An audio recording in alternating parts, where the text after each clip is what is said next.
Welcome, my adult friends, or those of you aspiring to become adults.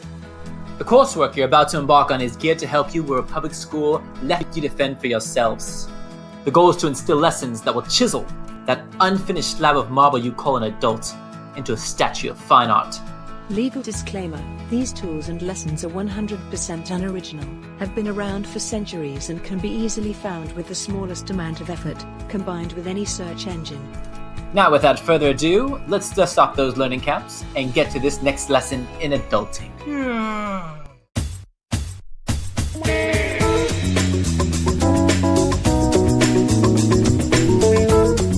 Ooh, I'm feeling that. Let's give it up to our Adulting 1101 funk band. The all-powerful Pareto's Law, more commonly known as the 80-20 rule, when understood and utilized, can vastly increase your earning potential, improve your relationships, and put the god or goddess back into your Greek-looking body. Let's take a quick peek at this class lesson ratings now.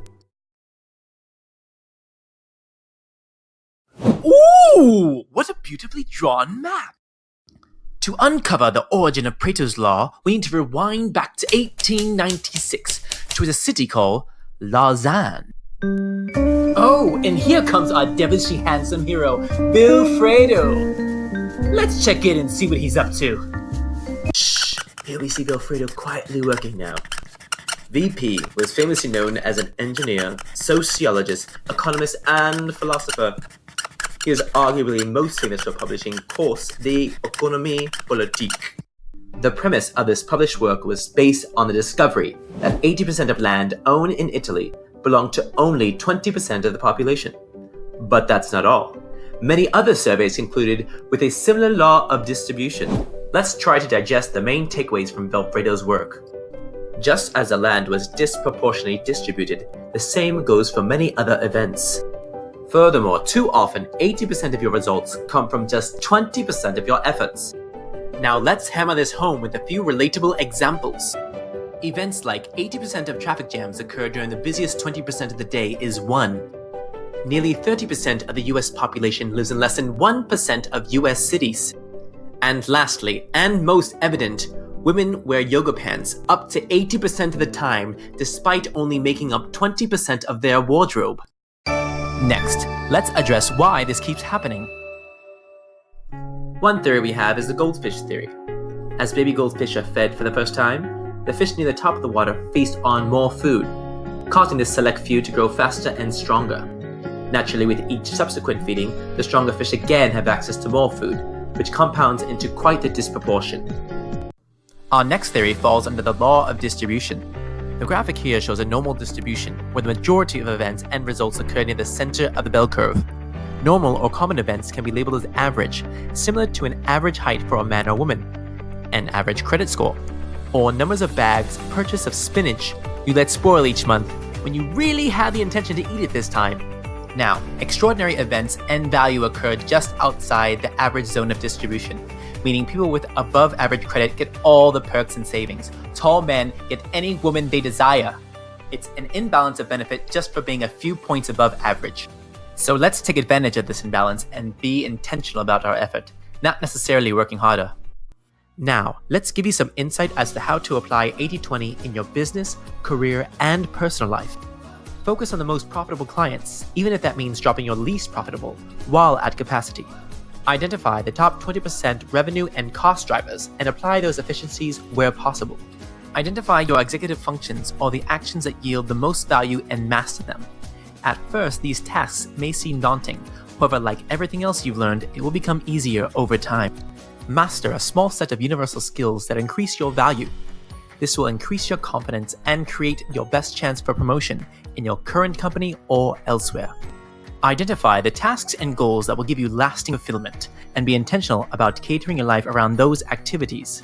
And lastly, understand what personal traits you value most and begin your journey mastering those traits. Let's go undercover to see some real-life examples now.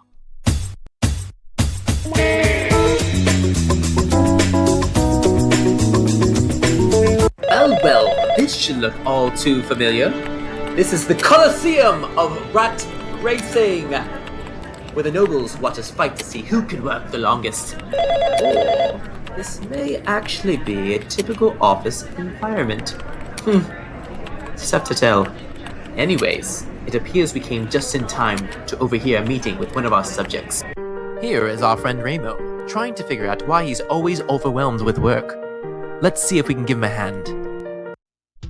Okay, let's pause our celebration if we're going to scrap that Macy Gray agenda and upgrade you to the Beyonce model. First, we need to attack the day and not sit on our heels waiting to react. The plan goes as follows.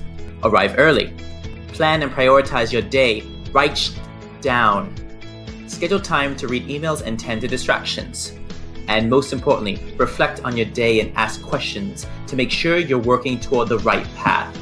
Learn to cherish feedback, not run from it. Let's see how this translates to your to-do list. All I see here is a lot of coffee time and nonsense. And what is this? No. How about we try revamping your list using the 80-20 approach? Okay, obviously let's scratch the catching up on emails and create a prioritized to-do list. Flirting with Karen is a lunchtime activity, Romeo. Let's eat the frog, which translates to handling the difficult items first. Then tend to high-level prioritized items, then low-level but important items. And finally create a spillover list for tomorrow.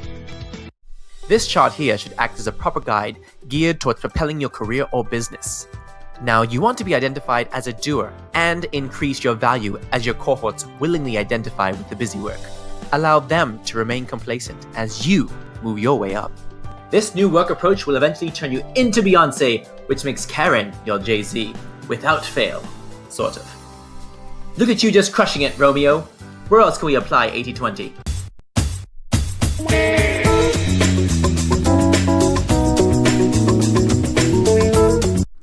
Yes, to the gymnasium! Where did you park? This is not very 80-20. Ooh, can you smell that? It reeks of aerosol deodorant and fake spray tan. Oh, hey Gus, racquetball on Tuesday? It must be those AirPods, since he obviously didn't hear me. We can apply the 80-20 rule wherever we find the imbalance of effort. Muscle growth and conditioning occurs when the body endures stress or eustress. And guess when that happens? When our muscles and conditioning start to become fatigued. Don't look, I think that's Karen over there. Carl, on the stationary bike, is gently hovering in the nonsense 80% of the 80-20. However, if he were to lift heavy weights 10 times or use higher intensity, the last few reps is where he would see the most growth, despite only lasting 2 to 3 reps. Now listen to this, Ramo. Vigorous exercise does more than work out your body. It does more wonders for your brain by releasing serotonin and endorphins, which can help you problem solve and feel better throughout your day. Isn't this just fun? Come on, Ramo, bring on the next 80-20 category.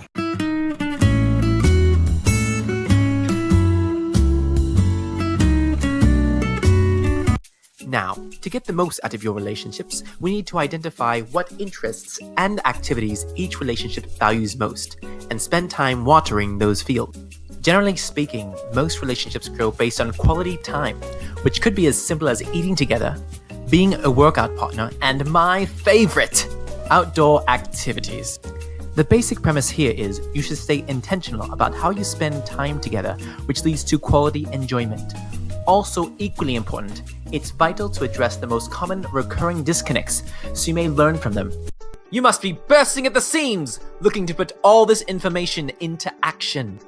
Now, to learn more, Richard Koch dives in deeper in his book, The 80-20 Principle. While these classes are fun, the real enjoyment comes from expanding your capabilities, becoming more effective, and flexing that adulting muscle. Since you obviously enjoyed this class, there are plenty of adulting lessons available to help you become a real adult with real problems, like where do I park my jet problems. Now do yourselves a favor and share this lesson with your smartest friend. It's lonely at the top and you'll want some company. Thank you so very much for watching, my adult friends. Adulting. Not so fast! Please be sure to subscribe.